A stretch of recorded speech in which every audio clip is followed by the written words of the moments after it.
Most people think that the U.S. has 130,000 troops in Iraq. There's actually 260,000 because there are 130,000 private forces. America's been on a privatization drive going back to when Dick Cheney was defense secretary under George H.W. Bush. The equation changed a bit when the administration started using companies like Blackwater, heavily armed paramilitary types, and they're outsourcing a major part of the combat function of the war. And so Blackwater has sort of emerged as the Praetorian Guard of the war on terror. A decade ago, this company didn't even exist. I mean, the Bush administration failed to build a coalition of the willing in Iraq, so they built a coalition of the billing. But also, how many contractors have been killed in Iraq? We don't know. We think about 780 of them have been killed, 7,600 wounded, but that's a big part of why Bush uses them. Well, first of all, I mean, the average U.S. soldier gets about $28,000 to $40,000 a year to be cannon fodder over in Iraq. That's the average monthly take of the mercenaries, tax-free. And it's not just the privatization of the military. Blackwater, for instance, isn't even on Pentagon contract in Iraq. They're working for the State Department to the tune of $750 million. $750 million. They're really an armed wing of the administration. Check this out. When you serve in the U.S. Navy SEALs, U.S. taxpayers spend millions of dollars training you to be this elite fighting machine. Blackwater hires these guys up, repackages them to the taxpayer, so it's a bilking of all of us.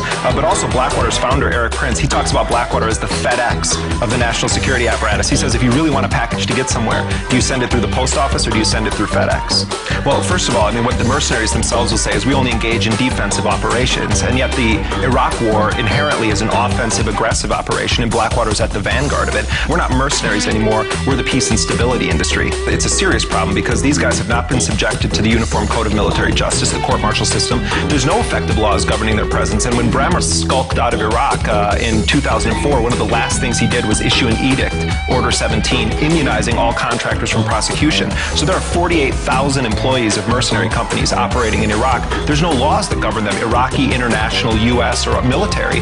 So it's like the Wild West over there right now. And when they commit crimes that go unprosecuted, unpunished, that has a ricochet effect because Iraqis don't see the difference between mercenaries and actual forces. They see them as all the occupation. And the Democrats are totally on board with privatization. I mean, don't buy into the illusion that there's some two-party system going on in the U.S. right now. I mean, they're all part of the same war party. And Clinton was a radical supporter of privatization. When Cheney was running Halliburton, what president do you think gave him all those big contracts? It was President Clinton. And so, you know, it's a myth that we have some real debate in the U.S. They all get money from the war contractors, except Blackwater only butters one side of the bread. They only give to Republicans, which is very unusual for such a successful company. They get the job done politically, too. They spend a lot of money on campaign.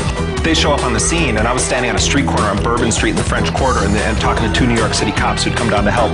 A car pulls up, no license plates on it. Three huge guys get out wearing flak jackets, khaki uniforms, M4 submachine guns, and they say to the cops, where are the rest of the Blackwater guys? The cops say, oh, they're just down the street, there's a bunch of them.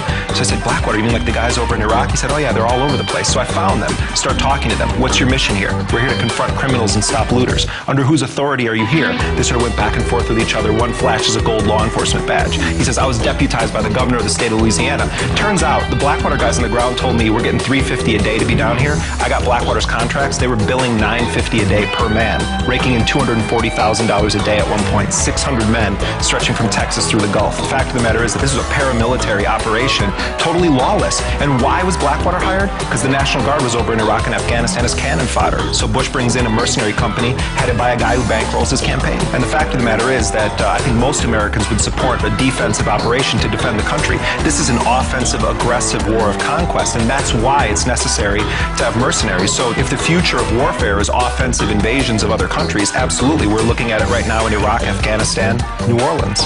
When mercenaries come back in caskets, it doesn't make the papers, it barely makes the news, you don't have to put it in the official troop count. But what I think is more important is that no one's paying attention to the crimes these guys are committing. You got lower-ranking soldiers being prosecuted for Abu Ghraib. There are contractors at Abu Ghraib. They're walking around as free men in the United States right now. We have a company here in Blackwater that has said that it doesn't want military law to apply to it, and at the same time, facing wrongful death lawsuits, has argued that it can't be sued in civilian courts, saying that it should be entitled to the same immunity as the U.S. military. So we have a company that is essentially declaring itself above any effective law, and I think that raises serious questions anywhere they go in the world, and particularly in this country. That's why I call this the shadow war.